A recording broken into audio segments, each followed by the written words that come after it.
مصر کا ایک امیر بزنس مین تھا. اس کی عمر 50 سال کے لگ بھگ تھی.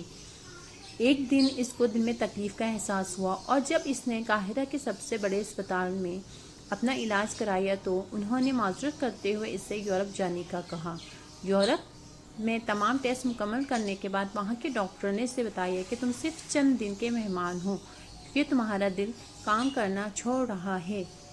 وہ شخص بائی پاس کروا کر مصر واپس آ گیا اور اپنی زندگی کے باقی دن گن گن کر گزارنے لگا.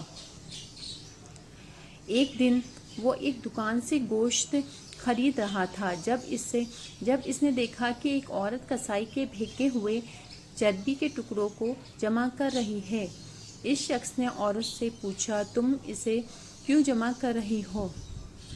عورت نے جواب دیا کہ گھر میں بچے گوشت کھانے کی ضد کر رہے تھے. چونکہ میرا شوہر مر چکا ہے اور کھانے کا کوئی ذریعہ بھی نہیں ہے اس لیے میں نے بچوں کی ضد کی بدولت مجبور ہو کر قدم اٹھایا. اس پھینکی ہوئی چربی کے ساتھ تھوڑا بہت گوشت بھی آ جاتا ہے جسے صاف کر کے پکا لوں گی. بزنس مین کی آنکھوں میں آنسو آ گئے. اس نے سوچا میری اتنی دولت کا مجھے کیا فائدہ؟ میں تو اب بس چند دن کا مہمان ہوں. میری دولت کسی غریب کے کام آ جائے اس سے اچھا اور کیا. اس نے اسی وقت اس عورت کو کافی سارا گوشت خرید کر دیا اور کسائی سے کہا اس عورت کو پہچان لو.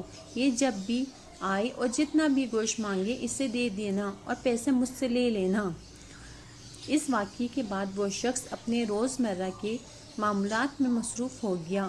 کچھ دن اسے دل میں کسی تکلیف کا احساس نہ ہوا تو اس نے قاہرہ کے مشہور لیبارٹری میں دوبارہ ٹیسٹ کروائے. ڈاکٹروں نے بتایا کہ رپورٹ کے مطابق آپ کے دل میں کوئی مسئلہ نہیں ہے لیکن تسلی کے لیے آپ دوبارہ یورپ جائیں چیک اپ کروائیں.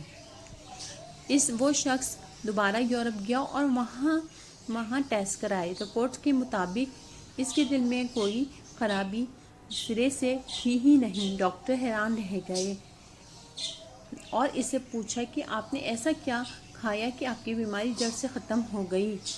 اسے وہ گوشت والی بیوہ یاد آئی اور اس نے مسکرا کر کہا علاج وہاں ہوا جس پر تم یقین نہیں رکھتے. بے شک میرے نبی کریم صلی اللہ علیہ وآلہ وسلم نے سچ کہا تھا کہ صدقہ ہر بلا کو ٹالتا ہے.